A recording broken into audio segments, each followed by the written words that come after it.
All right, so this is our continuous coverage of the talks, the high-profile talks between the American President Donald Trump and Vladimir Putin at Anchorage in Alaska. We expect that the meeting should come to an end shortly because the reporters have been briefed that there will be a joint press briefing by the two presidents, which is what the preparations currently underway are. And we'll be getting you all the updates as they unfold. Remember, this was a 3-on-3 meeting that is now coming to an end between Putin and Trump, and they will start a press conference soon. And the Kremlin meeting, according to the Kremlin, the meeting lasted approximately about 2 hours and 50 minutes. This is what is being reported at this moment. Now remember, there has been a lot of speculation as to what will be the minimum that the two leaders can in fact agree upon. Is there going to be a ceasefire in Ukraine? What will be the terms? Because the American President Donald Trump has said that it is not for him to decide on what territories or if any territory should be ceded by Ukraine to buy peace out, because it now remains to be seen as to what has in fact been agreed upon. And it's been a long negotiation, 2.5 hours, 2 hours, 15 minutes is what the Kremlin is now saying the meeting lasted for. Originally, the Kremlin had said that the negotiations and the talks could go on for about 6 to 7 hours. That's not how long it has gone on. The meetings started roughly at about 1 o'clock in the morning, about 3 hours ago. And now the meetings, we're given to understand, have come to an end, because there is a lot that rides in terms of what the two leaders have spoken with each other. Donald Trump, when he met Vladimir Putin, it was a completely different kind of an optic. And these are images from just a little while back of Vladimir Putin walking out along with his other dignitaries who accompanied him as a part of this visit to Alaska. So we expect the American president to also be seen for the press briefing. It's going to be a joint press briefing. Earlier, at the time that when the two leaders had just met, they did come in front of the reporters for a photo opportunity, but did not take any questions from the reporters. But we assume that there will be questions that will be taken by the two leaders. What has been discussed?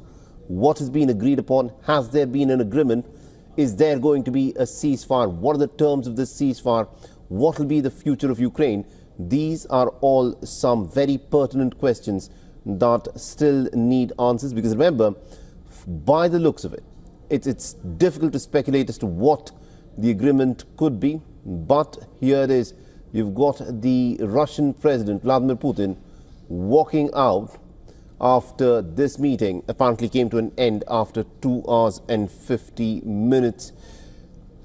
And on the broadcast, we've got Mr. Dov Zakhaim, who's a former Under-Secretary of Defense in George Bush's administration, currently a senior advisor at the Center for Strategic and International Studies. Is joining us live from Washington, D.C.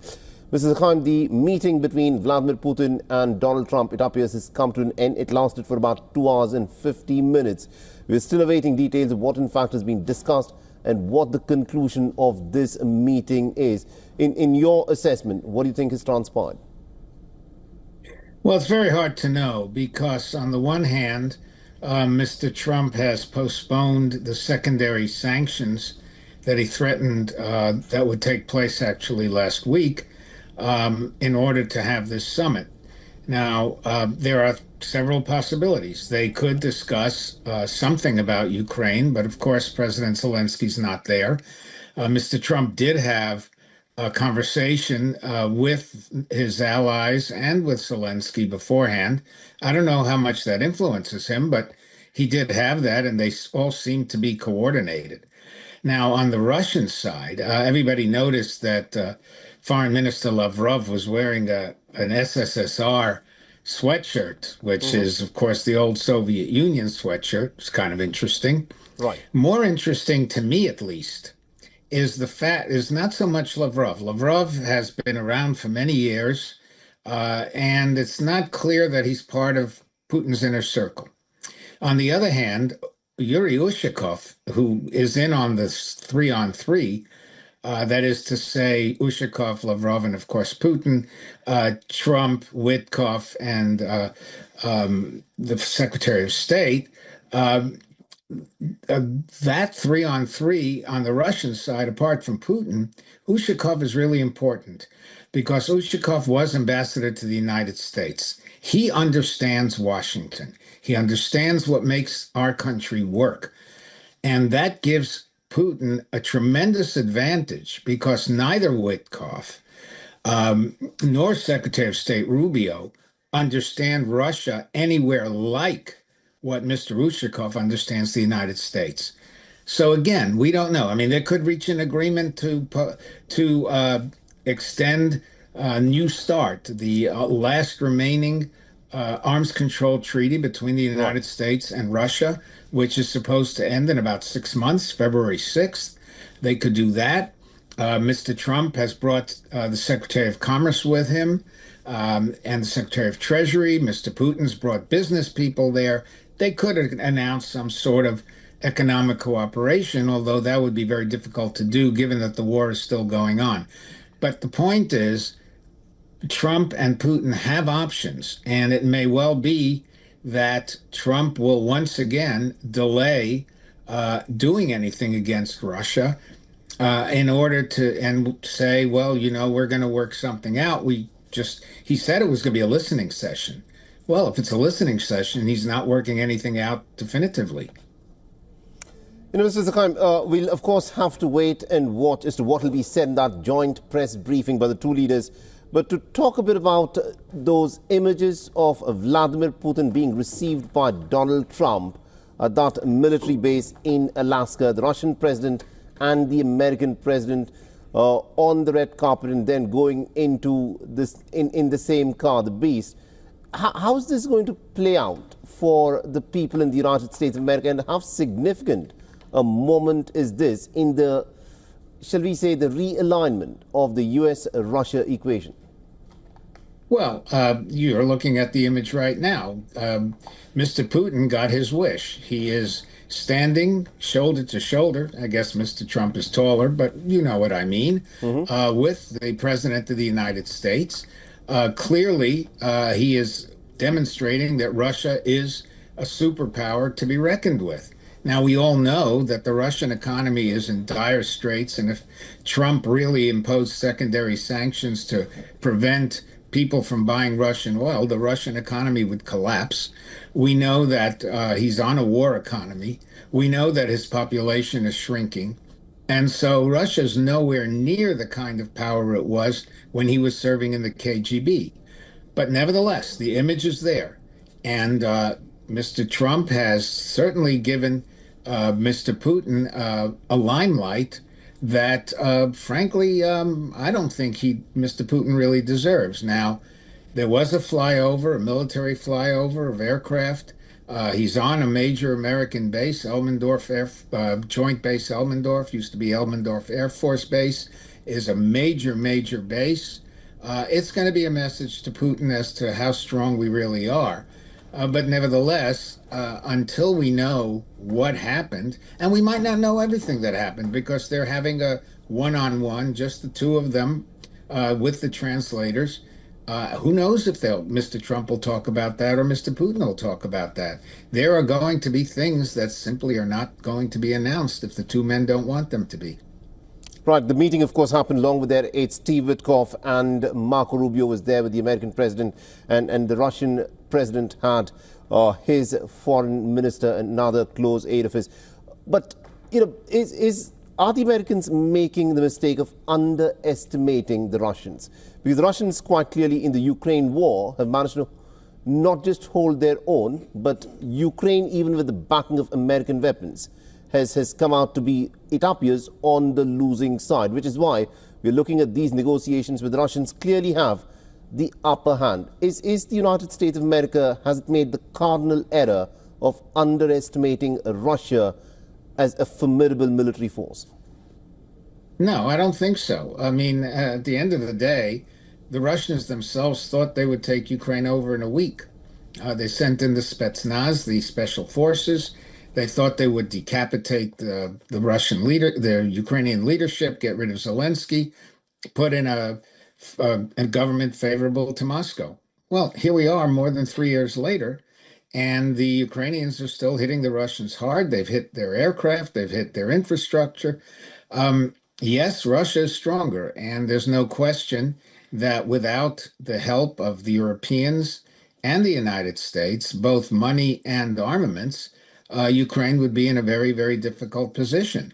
But as long as the Ukrainians keep getting those armaments and keep getting that funding, they could hold out a lot longer. And then the question becomes, what holds out more, the Ukrainians or the Russian economy? We just don't know.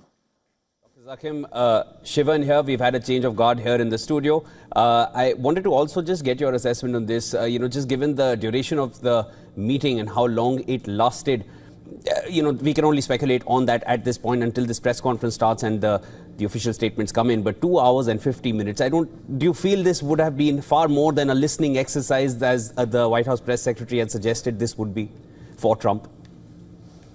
Well, Mr. Trump doesn't just listen to things. Mr. Trump likes to talk. And so my guess is it wasn't just a listening session. Sure. A 2-hour meeting is a good long meeting. And of course, you had the interventions of the others to the extent that either Putin or Trump were willing to let them talk. But as I say, there's also the one-on-one meeting. There's also the meeting with the other members of the delegations. This is a major event, and we should not underestimate it. Whether Mr. Trump is going to give in to Putin, remember, the last time around, when he was president in his first term, he actually said he trusted Putin more than his own intelligence community. So we just don't know how he'll come out.